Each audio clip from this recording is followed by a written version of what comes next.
Every time Picard tugs his jacket down after standing, that is not a character choice. A wardrobe problem merely produced a Paramount lawsuit. A hamster has powered the Enterprise since 1987. These are 15 hidden details you completely missed in Star Trek: The Next Generation.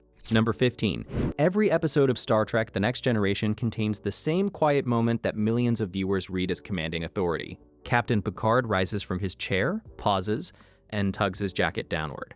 Actor Patrick Stewart was doing it because costume designer Robert Blackman's wool gabardine jacket rode up physically every time Stewart stood. Producer Gene Roddenberry insisted Picard's uniform must always appear perfectly smooth, so tugging became a requirement on every take. Stewart had already spent 2 full seasons fighting to change the original spandex design after his chiropractor warned of permanent spinal damage. In Gambit, Part 2, pause when Brent Spiner's data temporarily commands the ship and copies the exact gesture. The gesture everyone reads as Picard's signature authority was born entirely from a wardrobe engineering problem. Number 14. The spandex jumpsuits worn in seasons 1 and 2 were designed by William Ware Tice and intentionally cut 1 size too small on Roddenberry's direct order. The fabric stretched vertically rather than horizontally, pressing into actors' shoulders across 12 to 15-hour production days. Stewart's agent formally threatened Paramount with a physical damages lawsuit before the redesign was approved for season 3. LeVar Burton described the experience in later interviews. No pockets, and the material concealed nothing. Watch any season 1 group scene and compare shoulder posture to season 3. The tension in the cast's physicality across those first 2 seasons is visible once you know what caused it. The pain problem was solved by Blackman's redesign, which immediately created the riding jacket, which immediately created the gesture that defined the character. Number 13, Denise Crosby was originally cast as ship's counselor Troy. Marina Sirtis was originally cast as security chief Tasha Yar. Roddenberry exchanged the 2 roles days before production began. Sirtis received her reassignment call on the exact day she was packing to leave the United States because her 6-month visa had expired. The name Data was intended to be pronounced Data throughout the series. Stewart said Data at the first table read, no one corrected him, and the British pronunciation was used across every episode that followed. Eric Menyuk was the frontrunner for Data and planned to shave his head for the role. When Stewart was cast bald, producers feared 2 bald leads, opening the role for Spiner. Watch the pilot and compare both Crosby and Sirtis performing roles originally written for each other. Number 12. Spiner's transformation into Data required 75 minutes each morning using Ben Nye Ultra Matte Foundation and Lumiere Luxe powder in iced gold, plus yellow contact lenses that produced recurring eye infections throughout production. The gold transferred so easily that Spiner left visible handprints on consoles and set surfaces throughout every filming day. The prop department cleaned after him constantly. For close-up hand insert shots, crew members sprayed hairspray over the makeup to prevent transfer during filming. Spiner's deepest professional anxiety across all 7 seasons was aging visibly while portraying an ageless android. According to production notes, that concern eventually drove the decision to end Data's story in Nemesis and required digital de-aging technology for Picard years later. Pause any scene where Data touches controls and look at the panel edges in background shots. Number 11. The Master Systems display in engineering was created by graphic designer Michael Okuda and contains hidden images that were never visible on standard definition television. According to the Star Trek Encyclopedia, the display includes a duck above the captain's yacht, a Porsche in the shuttle bay, a DC-3 cargo airplane, the Nomad space probe from the original series lying on its side, and a hamster running on a treadmill under the warp nacelle, labeled as the true source of the ship's warp power. Whenever filming required close-ups of the display, crew members covered the relevant sections with black tape. The Blu-ray remastering team had to digitally edit those sections because HD resolution would have also exposed the cardboard construction underneath. Look at the full engineering wall display in any wide establishing shot. Number 10. Corridor panels throughout the Enterprise carry the acronym GNDN, placed on pipes, conduits, and wall fixtures by the art department as a private joke.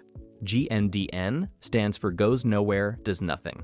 The label appears across all Trek productions from TNG through Enterprise, planted by crew members who knew it would never be noticed. Okuda embedded additional hidden text layers into LCARS displays throughout the ship.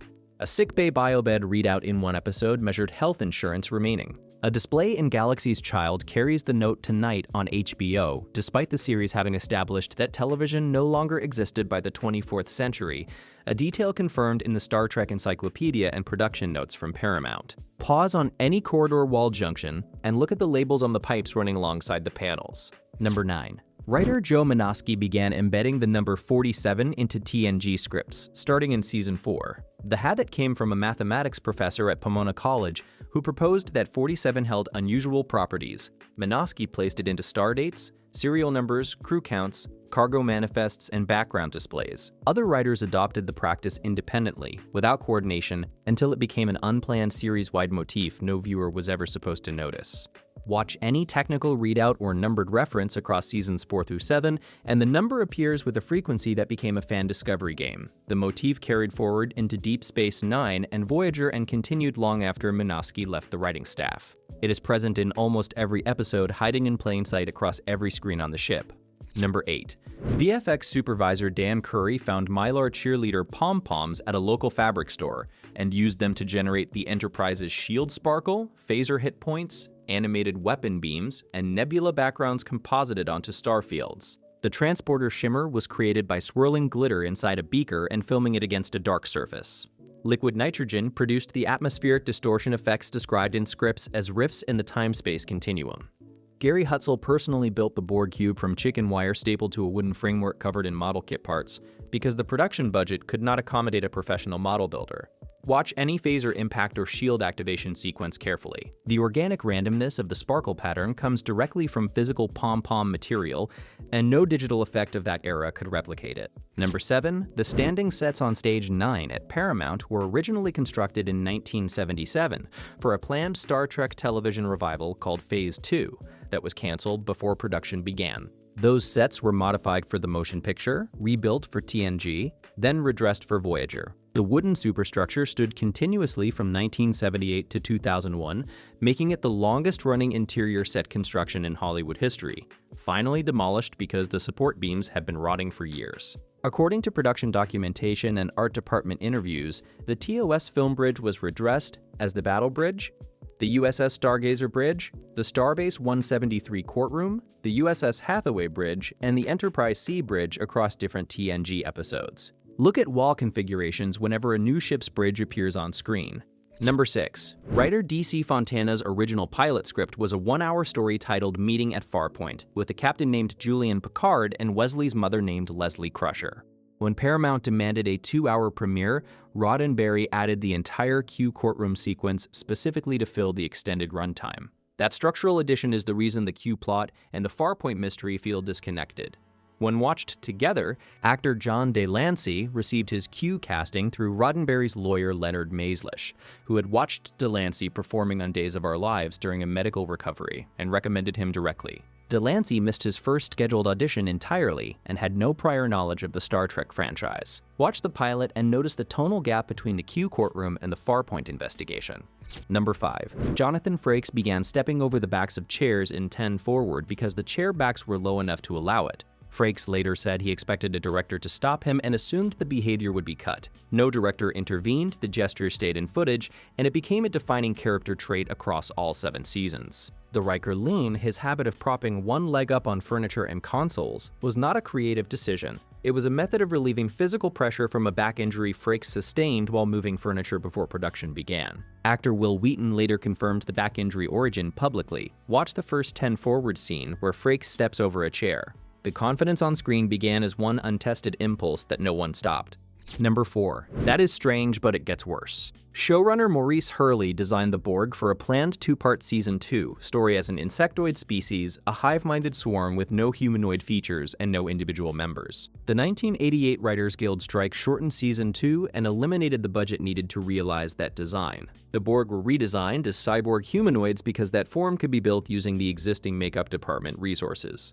The species that became the franchise's defining threat was shaped entirely by a labor dispute and a budget ceiling. Hutzel then built the Borg cube personally from chicken wire and model kit parts because no professional model builder was within budget. Watch Q Who, the episode that introduced the Borg. Every element visible on screen was a compromise forced by production limitations. Number 3. The situation became more complicated behind the scenes of The Best of Both Worlds. Showrunner Michael Piller wrote Part 1 with no resolution planned and no idea how Part 2 would resolve when the episode aired. Paramount TV chief John Pike instructed producer Rick Berman to develop a cliffhanger specifically because Stewart's contract was unsettled. The possibility of writing out Picard was a real production contingency, not a storytelling device. The $200 laser component on the Locutus costume was located by makeup artist Michael Westmore Jr. at a hardware supplier. When Stewart turned toward camera wearing it, Berman's documented on-set reaction was genuine surprise, as confirmed in Pillar interviews and production documentation from Paramount. Watch the moment Locutus first looks directly into the camera and recognize what that image actually cost. Number 2. Goldberg approached LeVar Burton at an industry event after learning TNG was in production, and told him she wanted to be part of the show. The production team assumed the message was not genuine and took no action for nearly a year. Goldberg eventually called the Paramount production office herself to confirm her interest. At a meeting with Roddenberry and Berman, she explained that seeing Nichelle Nichols as Uhura proved black women had a future in science fiction. Roddenberry surveyed the TNG universe and recognized the gap in representation. He created the character of Guinan specifically and entirely for Goldberg, the last character he ever created for Star Trek. Watch any Guinan scene knowing the character exists because one actor refused to be ignored. Number 1. The biggest reveal in Star Trek: The Next Generation hides inside its own pilot. Fontana's original one-hour script named the Captain Julian Picard, the first officer Kyle Summers, and Wesley's mother Leslie Crusher. When Roddenberry expanded the story by adding the Q courtroom sequence, he renamed every character and restructured the ensemble. Roddenberry's personal preference for the lead role was Belgian actor Patrick Bauchau, not Stewart. Executive producer Robert Justman discovered Stewart at a UCLA dramatic reading and brought him to Roddenberry's attention despite active resistance.